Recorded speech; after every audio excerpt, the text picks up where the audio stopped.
The radar, and combined with frigid temperatures, an icy mess awaits for all of us tomorrow morning. We have Fox 5 live team coverage on this. Jennifer Williams is live at Penn Station, where Amtrak delays are the big holiday getaway headline. But we begin with Chief Meteorologist Nick Gregory and all the snow. How's it looking, Nick? Arthur, we're looking like we'll be seeing a little bit of a coating of snow, maybe about a half an inch in the city by the time this ends mid tomorrow morning. And certainly a cold start to today. It was below zero Poughkeepsie to Sussex, single digits elsewhere into Connecticut, and low teens in the city and near the coast. Right now we're holding in the 20s. Temperatures actually have come up a little bit. 29 is our, again, high for the day, and 20s as you head towards Poughkeepsie and up into Sussex. These temperatures may continue to rise a bit as the night goes along, but here comes that band of snow, and the storm system itself, again, is just back off to the west here. That's the Arctic high pressure moving along. It's a quick-moving system. You're going to see here on our Futurecast overnight. This band as light snow comes in the pre-dawn hours, and it'll be gone pretty quickly, maybe about mid to late morning, maybe a couple of snow showers in the afternoon as we push temperatures mid and upper 30s. But I caution you because the air has been so cold, the ground is very cold now, so whatever falls, even if it's a half an inch, is likely to stick, and that could be a problem, again, creating some slippery travel conditions for your morning commute time. This is a computer model. It's about right, maybe, again, a quarter to a half an inch around the city near the coast. A little further north, might get an inch up to as much as 2 inches there, Sullivan County and points northward. Yeah, we need an inch to make it a white Christmas, Arthur, so probably going to fall short of that. All right, well, we'll see. Thanks so much, Nick. Now, whether it is by trains, planes, or automobiles, the holiday rush is reaching the 11th hour, and it seems we can't get through a travel holiday these days without having to deal with delays. Fox 5's Jennifer Williams is live at Penn Station right now with more on that mad dash and Amtrak delays. How's it looking there, Jen? Thanks, Arthur. As you can see, it's pretty quiet now, but about an hour and a half ago, it was so busy in here because this is the last big travel push before Santa comes to town. But unfortunately, there have been significant delays along Amtrak's northeast corridor,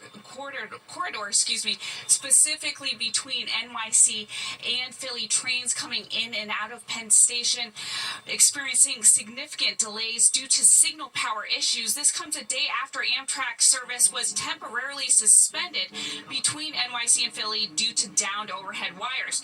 Amtrak said trains between Washington, D.C. and Boston are also being impacted by crew issues left over from Sunday's cancellations. Amtrak said crews are working on resolving the issue. Here's what travelers had to tell Fox 5.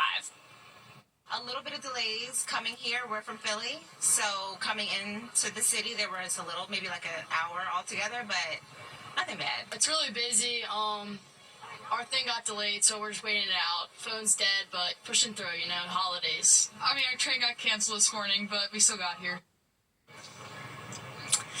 Santa isn't the only one taking to the skies. AAA expects air travel to set a new record this holiday season with 7.85 million passengers, surpassing the previous record set last year.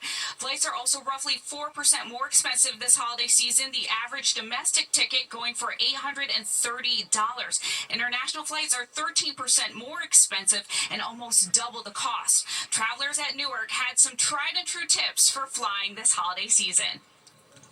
Usually we try to avoid, but this time, we're gonna take our chances. Stay calm. Leave 2 hours early on the holidays. Like 2 hours before. Leave like 3 hours before you plan on leaving, and you'll be fine. We talk trains and planes, but according to AAA, the tried and true driving still remains the most popular mode of transportation, with 90% using cars or another type of driving, another type of vehicle to be able to see their loved ones this holiday season. Arthur, I'll send it back to you in studio. You can get pretty far in a car. All right, thank you so much, Jennifer. We're following some developing news right now. Former President Bill Clinton has been admitted to Georgetown University Medical Center in Washington tonight after developing a fever. He is undergoing testing and being monitored. Clinton's deputy chief of staff saying Clinton remains in good spirits and is receiving excellent care. Luigi Mangione, accused of killing the United Healthcare CEO, pleaded not guilty to state murder and terror charges in a Manhattan courtroom today. His defense attorney slammed the, quote, perfectly choreographed perp walk and Mayor Adams' presence, claiming it prejudices potential jurors. He was on display for everyone to see in the biggest staged perp walk I've ever seen in my career. It was absolutely unnecessary. He was cooperative at all accounts. There was no reason for the NYPD and everybody to have these big assault rifles that, frankly, I had no idea was in their arsenal.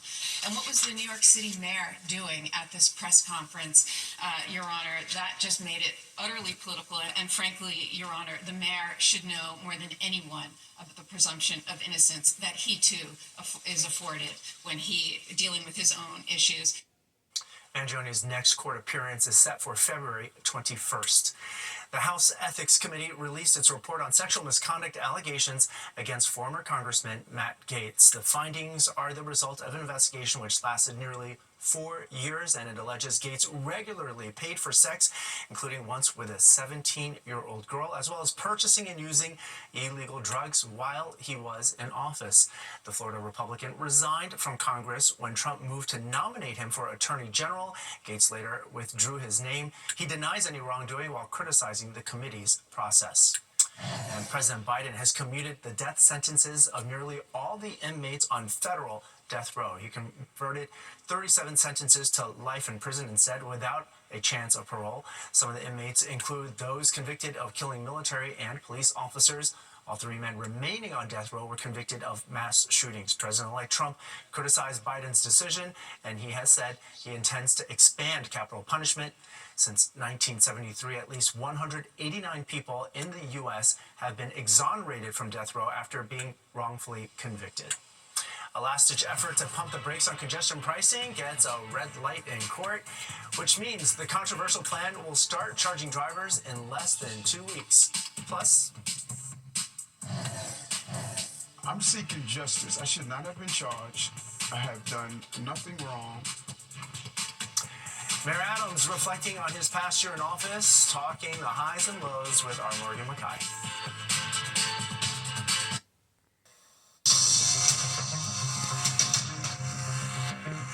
A big blow for opponents of congestion pricing tonight. A judge refusing to pump the brakes on the controversial plan set to go into effect on January 5th.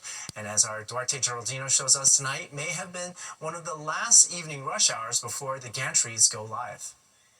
Come January, drivers heading into Manhattan could be paying more. Completely against it. Dennis Collins hopes the courts will shut down Governor Kathy Hochul's controversial plan to cut gridlock and push more people onto trains and buses. My mom's in New Jersey, so a lot of times I got to borrow my car, and I live on the Upper West Side. So I hate congestion pricing because I'm going to be coming in and out a lot, so it's going to cost me a fortune. 4 groups filed lawsuits to block the plan. The United Federation of Teachers, New Yorkers Against Congestion Pricing Tax, the Trucking Association of New York, and Staten Island Borough President Vito Fossella. A federal judge said no to all of them. But Staten Island is not backing down. In a statement, Fossella's office said, "Our claims that congestion pricing violates the Green Amendment, federal NEPA, and the Commerce Clause continue to be heard. Still, the chances of blocking the plan are slim." A judge in White Plains recently rejected a similar request from Rockland and Orange counties. Their last hope now lies with a case in Newark, or a possible intervention from President-elect Donald Trump, who has been vocal about his opposition. The MTA's position is that this is a win for everyone. It released a statement that reads in part, "Congestion pricing will finally tackle gridlock, clear the way for emergency vehicles, and cut down on pollution. It benefits both drivers and transit riders." Quite honestly, I think there should be fewer cars and more horses and carriages walking around the city. These new tolls apply to Manhattan below 60th Street. Congestion pricing starts at a $9 base toll on Sunday, January 5th, right at midnight. On the Upper East Side, Duarte Geraldino, Fox 5 News. Okay, it has been a week since the water turned Bronx streets into rushing rivers, and yet families are still struggling without power tonight with the holidays fast approaching. Thanks. All right, let's talk weather now and that all-important holiday forecast. Chief Meteorologist Nick Gregory is here, and at least it's not 13 degrees tonight. That's true, because that's what it was this morning. I mean, you can look at the almanac here, Arthur. Definitely cold and below zero, as I showed you earlier in some of the northern western suburbs. Well, temperatures come up we're still below freezing, but we're at 29 for the high, which is actually our current temperature. And we may stay right near there, I think, now the rest of the night. We'll see. 42, 32 is the average. We'll get back there, but it's about another 3 days or so for that to happen. Sunrise 7:18, going down 4:33. We'll see more sun by late morning into the afternoon tomorrow. 29 now, cloudy, or mostly cloudy anyway. A variable wind, mostly southwesterly. Humidity 53%. It's been slowly rising. Pressure is now falling, 30.48, as you would expect with this approaching system. That's going to bring us this little light snow. That's going to be sort of a quick hit in and out of here tomorrow morning.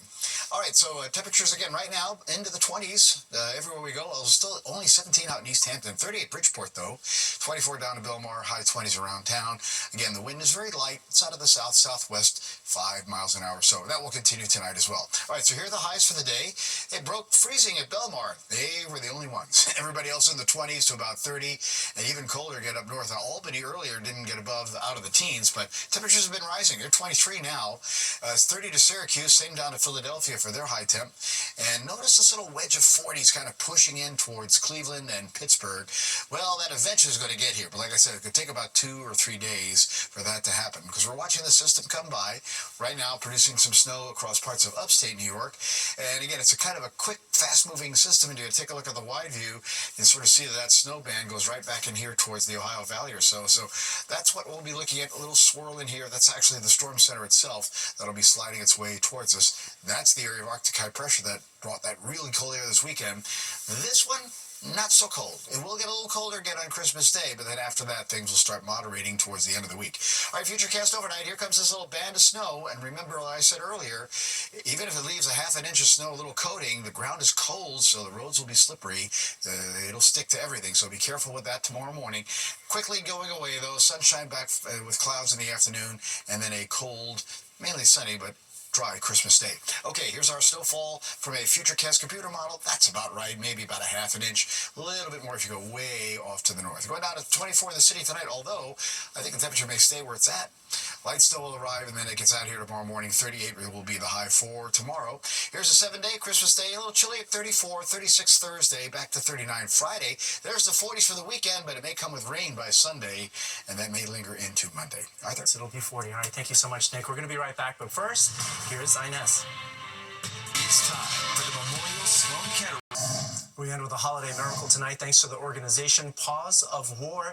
It rescued a cat named Walter here from the Middle East, where an Air Force sergeant fell in love with Walter while on deployment. That sergeant is still overseas, but now Walter's going to be waiting for her when she comes home in 2025. So far, Paws of War has saved more than 1,000 companions for service members in the last 10 years, and it does all of that free of charge. That is all we've got for tonight. A special edition of Street Soldiers with Lisa Evers is next. If you miss any part of the 10 o'clock news, you can always catch an encore on our free streaming app, Fox Local. Just scan the QR code on your screen to download the free Fox Local app on your phone.